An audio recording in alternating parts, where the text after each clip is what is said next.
Hello and welcome to Tabletop for One. Today I will be doing an unboxing video for Campaign Trail and the Green Party expansion. This is a Kickstarter that has just been fulfilled. I'm one of the last backers to receive their copies, so I'm pretty excited that it showed up. This game is designed by David, Nathan, and Jeff Cornelius and published by Gray Fox Games. And Campaign Trail is an area control game that involves, obviously, running a presidential campaign across the United States. And so you're going to be gathering voters, doing debates, fundraising, campaigning, all sorts of things to gain voters in various states and gain control of those states so that you get the electoral votes. All right. This is a big, hefty box here. Very, very heavy. Let's go ahead and check it out. Okay, we have the rulebook here. Has a nice table of contents on the front. And a couple appendices in the back, supplements and whatnot. We'll go over some of these things here in just a little bit. And so here's the list of components.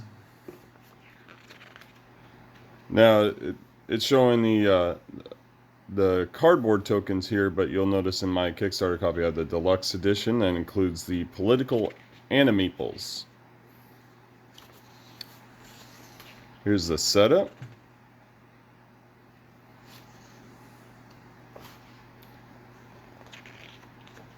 More setup. Game overview. Some of the actions: travel, fundraising, campaigning, advertising, debating,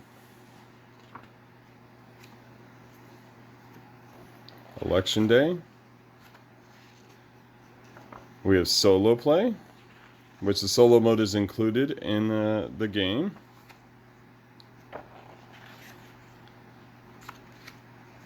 And then we have information about the Dirty Politics, which is an expansion.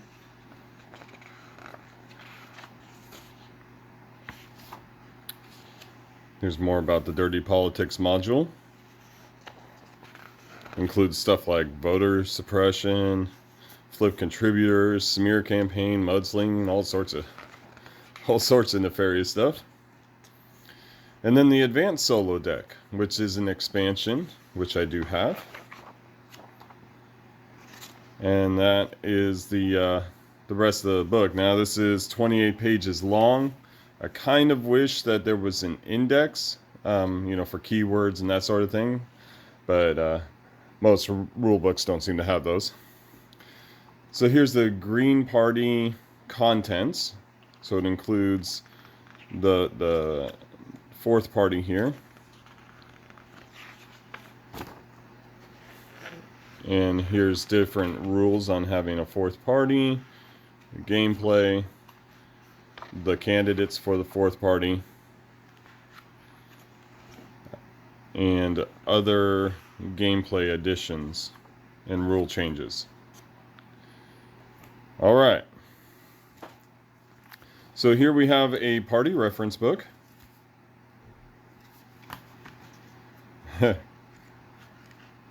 Additional rule books. Now this is kind of nice, so it gives you detailed information on a lot of the stuff that you're going to encounter in the game, including icons,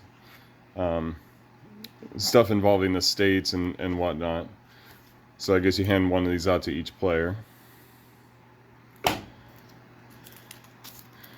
Here's the player boards.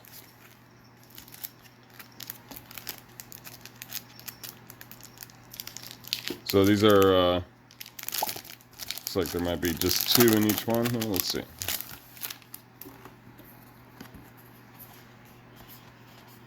Oh, I see.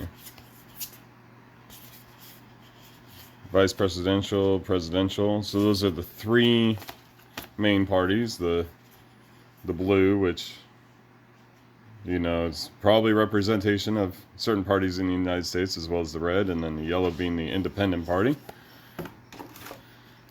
And then here's the Green Party components. Now it's interesting that they didn't include a box for the Green Party. They just included everything in the main box, which I kind of appreciate because I don't need an extra box if it's all going to end up in the same box anyways.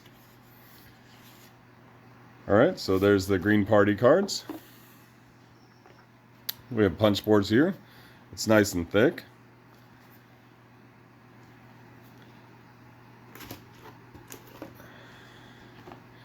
And here's another punch board. And so these are the electoral college markers here.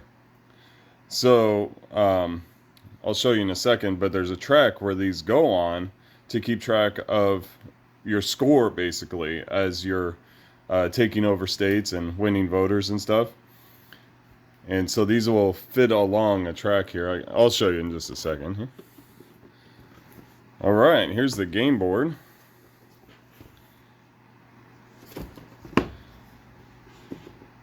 It looks really nice. I like the art. Double-sided.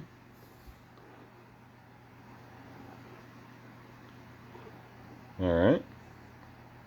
Looks really good. Color-coded. Everything looks real nice about that. Alright, so here's the track.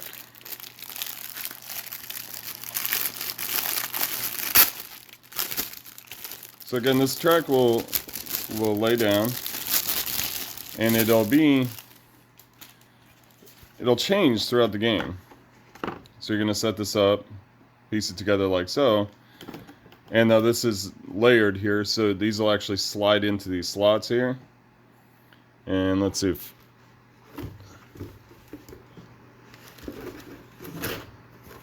Sorry, I'm going to take a couple of those out so you can kind of see how that plays out. So these will slide in here like this. And so this will tell you, as you line it up, that right now I'm at 58 votes. And see, it actually lines up quite well there. So that's really good. I'm happy about that. Yeah, because you want these to be able to slide easily. You want to be able to pick them up easily, which the thick cardboard here and the thin lip on here makes it possible. But the fact that they line up, I mean, this is... I don't know if you can see this, but this is like dead on to 58 there. So I'm pretty happy about that. That's really good. All right. Moving on. More of the Green Party components here. And before we get into these, let's check these out here. Now I suppose I should use my manual here and find out what these are. Okay, so these are the debate topic cards. So these will list what debates will be, or what topics will be at the debate. And you can plan for that because some of the cards you have help you with the debates. So here's the money cards. Or funding, fundraising. And it looks like there's some cards behind here.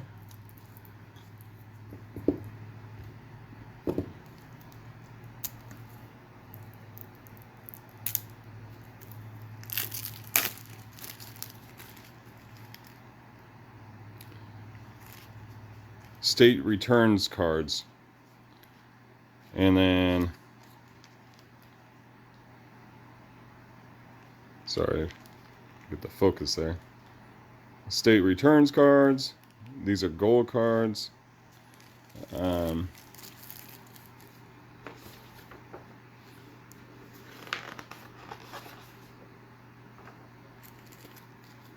don't see offhand where those are referenced in the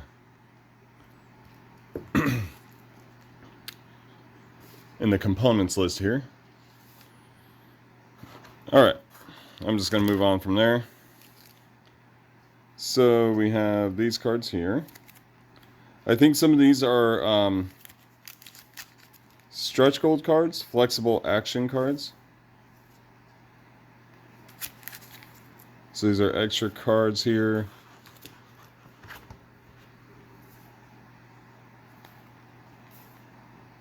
These are some of the action cards here.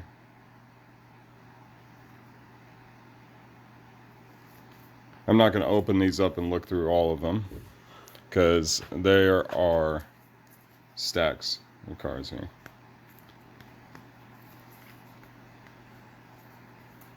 So these action cards, correspond to things you can do in certain states, actions you can do on the side, as far as I remember here. And I think some of these icons here have to do with the debate topics. I'm sorry, it's been a while since I looked into the gameplay of this, because honestly, it's been a bumpy road with the campaign. And so I kind of just wasn't sure if it was going to ever show up. But it did.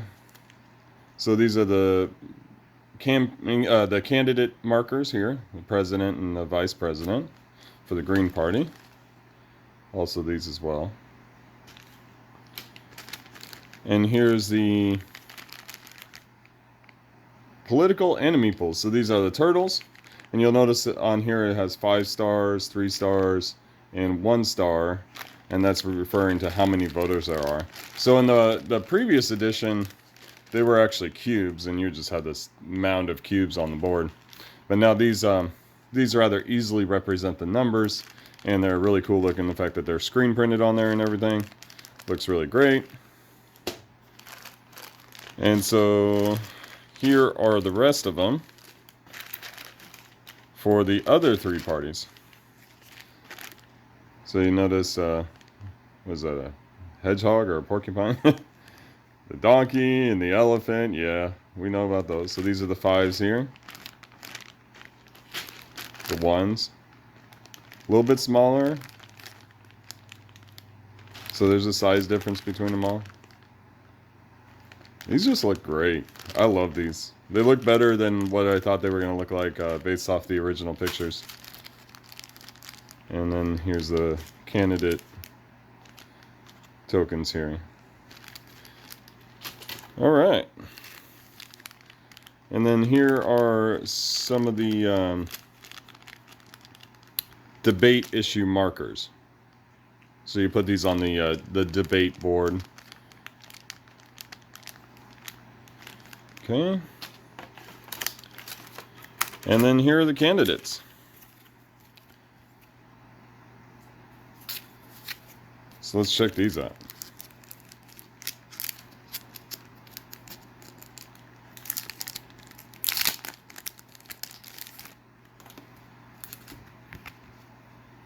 So we got the finisher.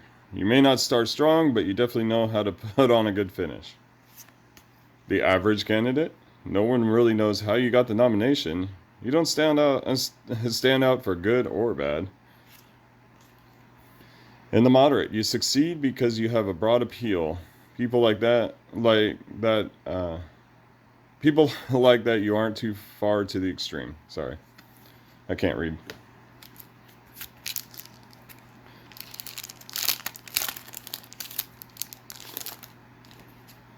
Oh, check that out. They have alternate art on the other side. And even some alternate gender as well. So you can be the female finisher, the male finisher. Alright, so the activist. You spend years marching and protesting. It's time to take the energy to Washington. Celebrity. You are a household name. Everyone knows who you are and what you stand for. Dirty candidate. You never pass up an opportunity to take advantage of opponents. Ethics have never been your strong suit. The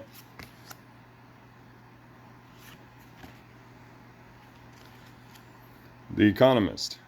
Your deep understanding of the economy is rooted in strong theoretical framework. And military officer, you just retired from a 50-year military career. You know the ins and outs of DC foreign policy. Wow, they look good for being in the military for 50 years. That one definitely looks older. The regional power. You've been a local politician for years. You're well loved in this area of the country. And the activist. You spent years marching and protesting. It's time to take that energy to Washington. All right. There's a whole bunch more. Again, some of these are stretch goals from the campaign. So there's a lot of different candidates, and they all have different abilities. So you got asymmetric powers, as you can see. It tells you one of these advantages here, and also looks like a handicap of some sort. So this one says you may only play fundraise actions of $90 million or less, and you may not play dirty politics cards. He's the clean candidate. I like that it follows the theme of the candidate. So this one, start with and refresh up to a hand of 5 or 6 cards. Draw an additional card and place one back on the bottom of the deck. But you may not play any travel actions containing a plane, because as it says here, you prefer the old school approach of traveling by bus to your rallies. Anyway, so there's quite a few there. A lot of candidates. A lot of content. Alright, so let me show you a couple of the additional modules here. So that is the advanced solo mode there. And what it was is it's kind of a higher difficulty, as I understand. And so I wanted all the options, so I added that on. And then here are the dirty politics cards. So again, these are going to include things that were mentioned in the rule book, like mudslinging and stealing contributors and stuff like that. And so it looks like they have all these different options in various states, or this one says does intimidation, slander, and so on. So these are your dirty politics cards. It's if you want a more of a take that experience when you play against your competitors, your fellow players there. And so here's the advanced solo mode. I'm not going to go into these cards because honestly I don't know how it works yet, but it's a whole deck of cards there, and this one will be a higher difficulty, more complex. So there you have it. That is the unboxing of Campaign Trail. So like I said, I was one of the last backers to receive it here in the United States. There was just a huge delay. They've actually been in the United States for, I want to say, like 4 months now. And for whatever reason, mine and quite a few other pledges got set on the back burner. But I'm glad it's here. And with that, I have a renewed interest in getting this to the table. So I'm pretty excited about it. It looks to be a little daunting to set up and play. The board is huge, so it's going to take up most of my table here. But that's okay. I don't mind. I really do look forward to playing this game and trying it out. So I appreciate you watching Tabletop for One, and have a good night. Oh, and before you leave, I do want to leave this on a positive note. So I've done this with a few of my videos and said some things in it to hope to encourage you, because I think we just need to spread more positivity around the world. I want you to think about this the next time you tell a person you love them, or use this as an opportunity to do so. Someone once said, and I apologize, I do not remember who it was, but someone once said that when you say I love you, you say that you will never die. And I think what that means is when you love somebody, you not only hope for their lives and hope for their health and hope for their well-being. But the love of somebody carries on eternally in your mind and your soul. And should even that person perish, should they die, should they go away, they will forever live in your heart. So remember that as you tell somebody that you love them, and go do so. Tell them that you love them. Anyways, thank you for listening to Tabletop for One, and have a great night.